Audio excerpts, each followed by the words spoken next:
అందరికీ నమస్కారం మిత్రులారా. Try methods TET grand model test మొత్తంగా 12 ప్రశ్నలు ఇవ్వడం జరిగింది. అందులో మ్యాథ్స్కి సంబంధించి 6 ప్రశ్నలు, సైన్స్ సోషల్ 6 ప్రశ్నలు. మ్యాథ్స్లో మొట్టమొదటిది, బోధన అభ్యసన ప్రక్రియ జరుగుతున్నప్పుడు చేయు మదింపు. బోధన అభ్యసన ప్రక్రియ జరుగుతున్నప్పుడు చేసే మదింపు: 1 రూపణ మదింపు, 2 సంగ్రహణాత్మక మదింపు, లోప నిర్ధారణ మదింపు, ప్రాగుక్తిక మదింపు. సో ఇక్కడ మదింపు మూల్యాంకనం అనేది మనకి 3 రకాలుగా ముఖ్యంగా జరుగుతుంది. బోధనాభ్యసన ప్రక్రియ ప్రారంభానికి ముందు చేస్తే అది లోప నిర్ధారణ, బోధనాభ్యసన జరుగుతున్నప్పుడు చేస్తే అది నిర్మాణాత్మక, బోధనాభ్యసన పూర్తయిన తర్వాత చేస్తే అది సంకలన మూల్యాంకనం. సో ఇక్కడ బోధనాభ్యసన ప్రక్రియ జరుగుతున్నప్పుడు అన్నాడు కాబట్టి నిర్మాణాత్మక మూల్యాంకనం అవుతుంది. ఆ నిర్మాణాత్మక మూల్యాంకనానికి మరో పేరు రూపణ మూల్యాంకనం. రైట్, కాబట్టి ఆప్షన్ 1 సరైనది. ఉత్తమ పాఠ్యగ్రంథ లక్షణాలు. ఉత్తమ పాఠ్యగ్రంథ లక్షణాలు. ఉత్తమ పాఠ్యపుస్తకం యొక్క లక్షణాలు ఏ విధంగా చెప్పబడతాయి? ఉత్తమ పాఠ్యపుస్తక లక్షణాలు: 1 విషయం, 2 విషయ సమర్పణ, 3 పాఠ్యాంశ కూర్పు, 4 పెద్ద పరిమాణం. ఇక్కడ ఉత్తమ పాఠ్యపుస్తకంగా లక్షణంగా కనిపించాలి అంటే మొట్టమొదట దాని విషయం బాగుండాలి. అంటే ఆ విషయం విద్యార్థికి ఎంతవరకు అర్థమవుతుంది, ఆ విషయం విద్యార్థికి ఎంతవరకు ఉపయోగపడుతుంది. విషయ సమర్పణ చేసే విధానము, పాఠ్యాంశాల కూర్పు, తెలిసిన నుంచి తెలియని, సరళత నుంచి క్లిష్టత ఇలా జరుగుతుందా లేదా. తరువాత పెద్ద పరిమాణం. ఈ పెద్ద పరిమాణం అనేది పాఠ్యగ్రంథం యొక్క ఉత్తమ లక్షణం కాదండి. ఎందుకంటే పాఠ్యపుస్తకం అనేది పెద్ద పరిమాణంలో ఉండకూడదు, పరిమాణం అనేది అనుకూలంగా ఉండాలి. సో ఇప్పుడు ఉత్తమ పాఠ్యగ్రంథ లక్షణాలు ఏమవుతాయంటే విషయము, విషయ సమర్పణ, పాఠ్యాంశ కూర్పు. సో ఏబిసి అనేది అవుతుందండి. రైట్. కాలమానం అనే పాఠ్యాంశాన్ని బోధించుటకు ఉపాధ్యాయుడు ఉపయోగించు బోధనోపకరణం. కాలమానం అనే పాఠ్యాంశాన్ని బోధించడానికి ఏ బోధనోపకరణాన్ని ఉపయోగిస్తాడు? ఎస్. మరి కాలమానాన్ని ఏది ఉపయోగిస్తాడంటే పెగ్ బోర్డు, నల్లబల్ల, ఫ్లాష్ కార్డులు, పనిచేయు నమూనాలు.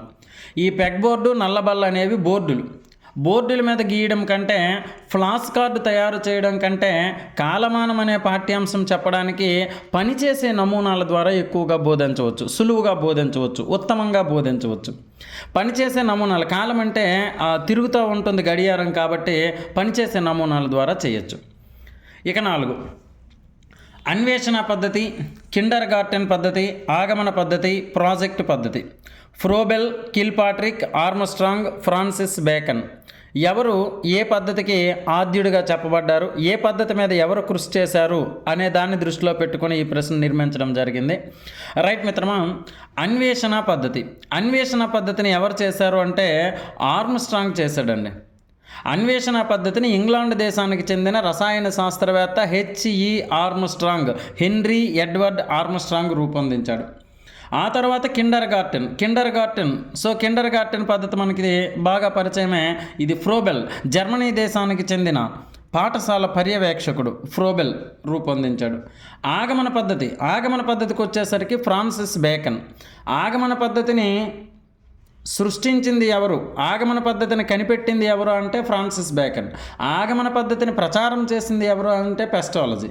నిగమన పద్ధతిని కనిపెట్టినది ఎవరు అంటే అరిస్టాటిల్. నిగమన పద్ధతిని ప్రచారం చేసింది ఎవరు అంటే కొమెనియస్. ఇక ప్రాజెక్ట్ పద్ధతికి వచ్చేసరికి కిల్పాట్రిక్ ప్రాజెక్ట్ పద్ధతి. రైట్. నెక్స్ట్,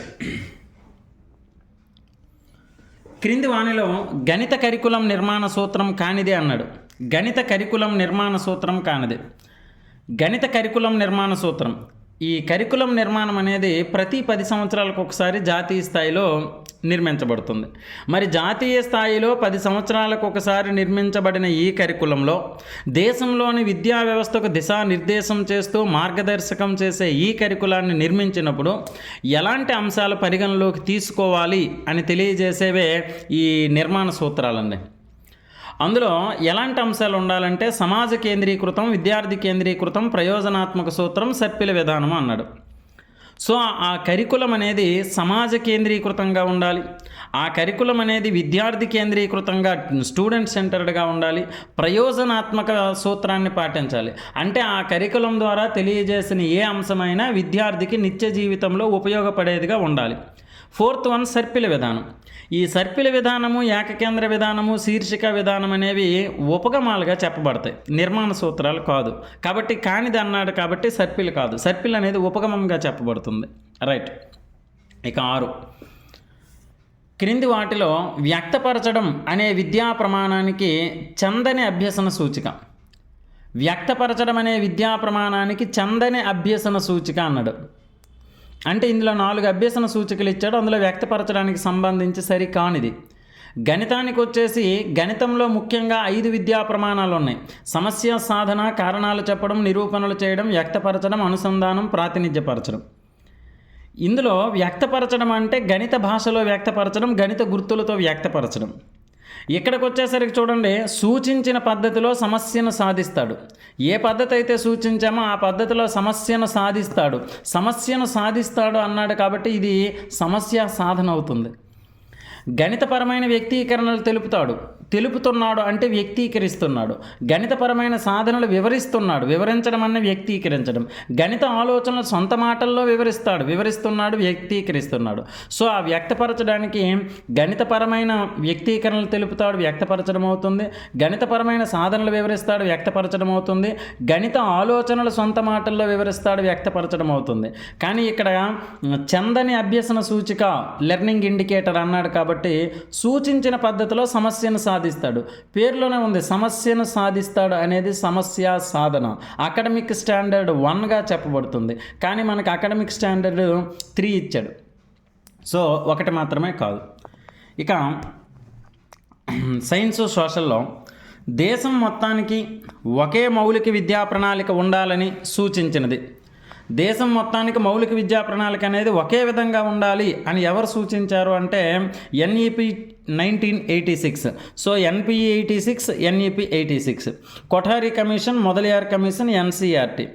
దేశం మొత్తం ఒకటే ఎలా ఉండాలని ఎవరు చెప్పారంటే ఎన్ఈపి 86 అండి. National education policy, national policy on education 1986 ఏం చెప్తుందంటే దేశం మొత్తం ఒకే మౌలిక విద్యా ప్రణాళిక అమల్లో ఉండాలి అని చెప్తుంది.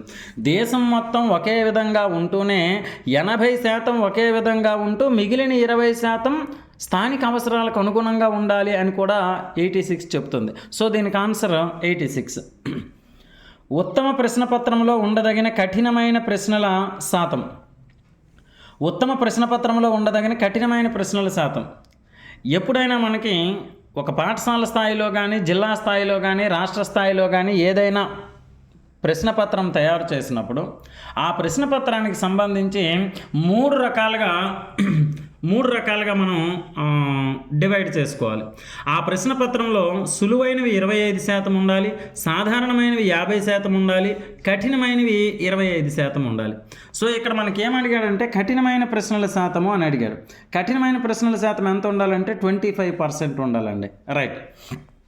ఇక 9, సమస్య పరిష్కారంలో కింది ఉపగమాలను అనుసరించవచ్చు అన్నాడు. సమస్య పరిష్కారము, ప్రాబ్లమ్ సాల్వింగ్ అంటాం. ఈ ప్రాబ్లమ్ సాల్వింగ్ మెథడ్లో ఏ ఉపగమాలు అనుసరించవచ్చు అంటే ఇక్కడ ఇలాగే గుర్తుపెట్టుకోండి, సమస్య పరిష్కార పద్ధతి అనేది సెపరేట్గా లేదు. ఆగమన, నిగమన, విశ్లేషణ, సంశ్లేషణ ఈ నాలుగింటిని కలిపి సమస్య పరిష్కార పద్ధతులుగా చెప్తారండి. సో ఆగమనలో ఒక సమస్య ఇవ్వబడుతుంది, పరిష్కారము. నిగమనలో ఒక సమస్య ఇవ్వబడుతుంది, పరిష్కారం. విశ్లేషణలో సమస్య, పరిష్కారం. సంశ్లేషణలో కూడా ఒక సమస్య ఇవ్వబడుతుంది, పరిష్కరించబడుతుంది. కాబట్టి సమస్య పరిష్కారాలుగా ఈ నాలుగింటిని చెప్తారు.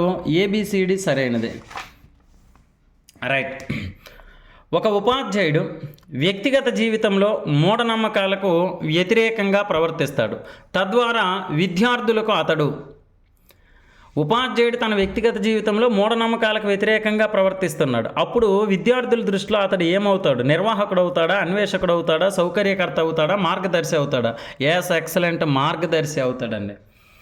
ఆయన ఎప్పుడు వ్యక్తిగత జీవితంలో మూఢనమ్మకాలకు వ్యతిరేకిస్తున్నాడు కాబట్టి మరికొంతమంది ఆ మార్గంలో నడుస్తారు, అంతేగాని నిర్వాహకుడు, అన్వేషకుడు, సౌకర్యకర్త కాదు ఈ సందర్భంలో. ఇక 11వ ప్రశ్న, అమెరికాకు చెందిన ప్రసిద్ధ గూగుల్ డేటా సెంటర్ను విశాఖపట్నానికి తీసుకురావడంలో ప్రభుత్వ కృషిని కొనియాడిన విద్యార్థి ఈ రంగానికి చెందినవాడిగా పరిగణించవచ్చు. ఎస్, జ్ఞానాత్మక రంగం, భావావేశ రంగం, మానసిక చలనాత్మక రంగం 1 మరియు 2. అయితే ఇక్కడ ఈ బిట్టు ఒకసారి చూడండి చమత్కారంగా. అమెరికాకు చెందిన ప్రసిద్ధ గూగుల్ డేటా సెంటర్ను విశాఖపట్నానికి తీసుకురావడంలో ప్రభుత్వ కృషిని కొనియాడాడు విద్యార్థి. ప్రభుత్వ కృషిని కొనియాడాడు అంటే ఏ లక్ష్యానికి వస్తుంది? ప్రశంస, మెచ్చుకోవడం, అభినందించడం, కొనియాడడం, కీర్తించడం, స్తుతించడం, ఇవన్నీ ప్రశంసలు. మరి ప్రశంస లక్ష్యానికి వస్తుంది. ఇప్పుడు ఇక్కడ డైరెక్ట్గా ప్రశంస అని ఆప్షన్స్లో ఇవ్వలేదు, రంగం ఇచ్చాడు. సో ప్రశంస అనేది ఏ రంగంలో బయటపడే లక్ష్యం? జ్ఞానాత్మక రంగంలో 3 లక్ష్యాలు ఉన్నాయి: జ్ఞానము, అవగాహన, వినియోగము. భావావేశ రంగానికి వచ్చేసరికి అభిరుచి, వైఖరి, ప్రశంస అనేవి 3 ఉన్నాయి. మానసిక చలనాత్మక రంగంలో 1 ఉంది, నైపుణ్యం. సో ప్రశంస అడిగాడు కాబట్టి అది ఎక్కడ వస్తుందంటే భావావేశ రంగంలో వస్తుంది. భావావేశ రంగంలో 3 బోధనా లక్ష్యాలుగా చెప్పబడతాయి: అభిరుచి, వైఖరి, ప్రశంస, ఇంట్రెస్ట్, యాటిట్యూడ్, ఎప్రిషియేషన్. సో ఇక్కడ ప్రశంస వచ్చింది కాబట్టి అది భావావేశ రంగానికి చెందుతుంది. ఎస్, భావావేశ రంగం సరైనది. దేశం యొక్క గతానుభవాల పరంపరే చరిత్ర అని చెప్పినది ఎవరు? దేశం యొక్క గతానుభవాల పరంపర చరిత్ర అబ్దుల్ కలాం, సర్వేపల్లి రాధాకృష్ణ, మహాత్మా గాంధీ, జాన్ డ్యూయి అన్నాడు. సో దేశం యొక్క గతానుభవాల పరంపరే చరిత్ర అని డైరెక్ట్గా మనకి సోషల్ మెథడాలజీలో చరిత్రకు సంబంధించి నిర్వచనం ఇచ్చాడు. ఎవరు చెప్పారు అంటే ఎస్, సర్వేపల్లి రాధాకృష్ణ చెప్పాడండి. దేశం యొక్క గతానుభవాల పరంపరే చరిత్ర అని సర్వేపల్లి రాధాకృష్ణ చెప్పడం జరిగింది. రైట్, ఇది ఈరోజు పేపర్కి సంబంధించిన ఎనాలిసిస్. సో మన మిత్రులు ఎవరైనా ఉంటే ఇది ఫార్వర్డ్ చేస్తూ ఉండండి. మ్యాక్సిమం మెథడాలజీలో ఎక్కువ స్కోర్ చేయడానికి ప్రయత్నిద్దాం.